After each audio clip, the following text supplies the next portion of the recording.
Hello friends, welcome back to my channel. আমার চ্যানেলে সবাইকে স্বাগত জানাই। চলে আসলাম চিকেনের একটি রেসিপি নিয়ে। রেসিপিটা হচ্ছে দই চিকেন। আমি কিভাবে বানিয়েছি এই রেসিপিটা তোমরা ভিডিওটা লাস্ট অবধি দেখো, স্কিপ না করে। আশা করি তোমাদের ভালো লাগবে। পুরো ভিডিওটা দেখার অনুরোধ রইল। আর যারা আমার চ্যানেলে নতুন ভিজিট করছো, চ্যানেলটা সাবস্ক্রাইব করে দিও। আর পুরনো বন্ধুরা পাশে থেকো। আর ভিডিও দেখার আগে একটা লাইক দিয়ে দেখো। তো চলো কিভাবে আমি বানিয়েছি রেসিপিটা তোমাদের সাথে শেয়ার করছি, ভিডিওটা দেখতে থাকো। আর এখানে দেখো আমি গ্যাসে কড়াই চাপিয়ে দিয়েছি। তো কড়াইয়ের মধ্যে তেল দিয়েছি। তেলটা যখন গরম হয়েছে এর মধ্যে আমি একটা তেজপাতা দিয়েছি মাঝখান থেকে চিড়ে। আর এখানে গোটা গরম মশলা দিয়েছি, লবঙ্গ, দারচিনি, এলাচ দিয়ে মিডিয়াম আঁচে আমি মশলাটাকে ফ্রাই করে নিচ্ছি। এখন দেখো আমি মিক্সিতে পেস্ট করে নিয়েছি, আদা বাটা, লঙ্কা বাটা আর রসুন বাটা একসাথে বেটে নিয়েছি। তো সেটা আমি তেলের মধ্যে দিয়েছি, দিয়ে ভালো করে নাড়ছি। এখন দেখো এর মধ্যে আমি পেঁয়াজ কুচনো দিলাম।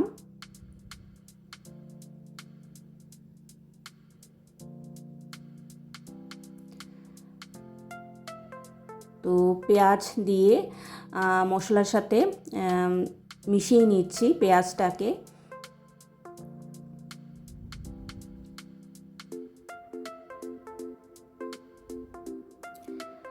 তো এবার এর মধ্যে মিক্সির যে মশলাটা ছিল, মিক্সিতে যে মশলাটা ছিল সেই মশলার জলটা এর মধ্যে দিয়েছি।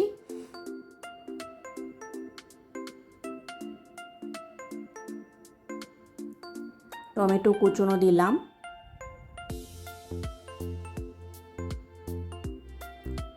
দিয়ে ভালো করে সবগুলো উপকরণ মিশিয়ে নিচ্ছি। এখন এর মধ্যে চিকেনের পিসগুলো দিয়ে দিচ্ছি।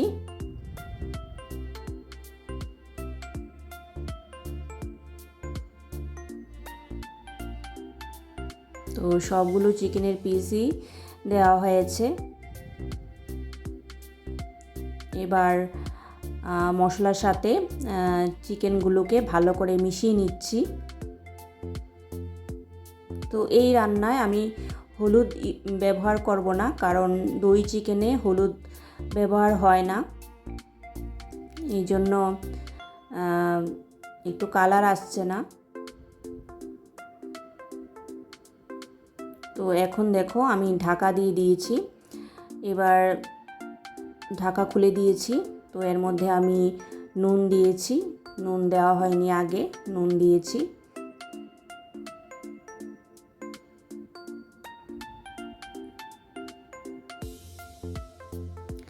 নুন দিয়ে ভালো করে মিশিয়ে নিচ্ছি।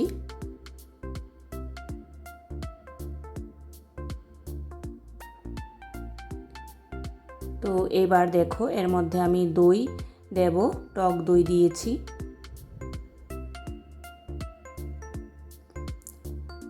এবার দইয়ের জলটা এর মধ্যে দিয়ে দিলাম, দিয়ে ভালো করে মিশিয়ে নিচ্ছি।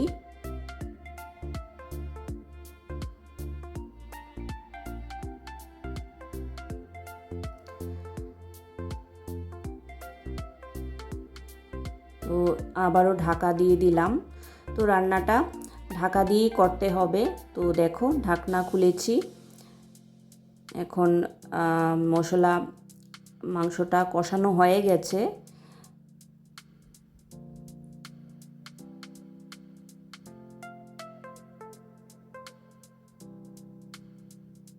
দেখো মাংস থেকে তেল বেরিয়ে এসছে।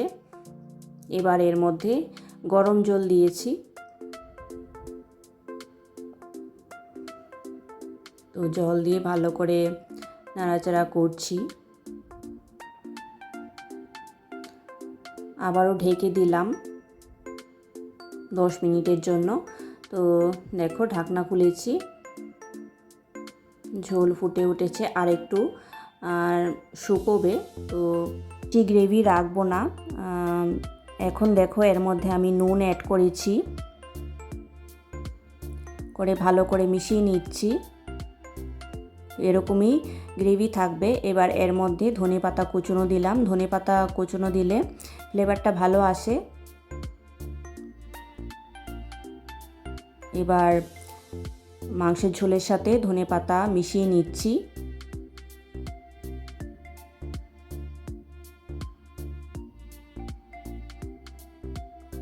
এখন কসুরি মেথি অ্যাড করেছি। কসুরি মেথি দিলেও ভালো হয় রান্না। আর এখন দেখো এর মধ্যে গরম মশলা দেব। এই যে গরম মশলা অ্যাড করেছি, করে ভালো করে মিশিয়ে নিচ্ছি। তো আমাদের রেডি হয়ে গেছে দই চিকেন। এবার সার্ভ করব। তো বন্ধুরা, রেসিপিটা তোমাদের কাছে কীরকম লাগলো তোমরা কমেন্টস করে জানিও। যদি ভালো লেগে থাকে তাহলে অবশ্যই লাইক, কমেন্ট, শেয়ার, সাবস্ক্রাইব করে দিও। তো আজকের মতো এখানেই শেষ করছি। আমি আবার নতুন কোনো রেসিপি নিয়ে আসবো তোমাদের সাথে ফিরে। তো তোমরা ভালো থেকো, সুস্থ থেকো।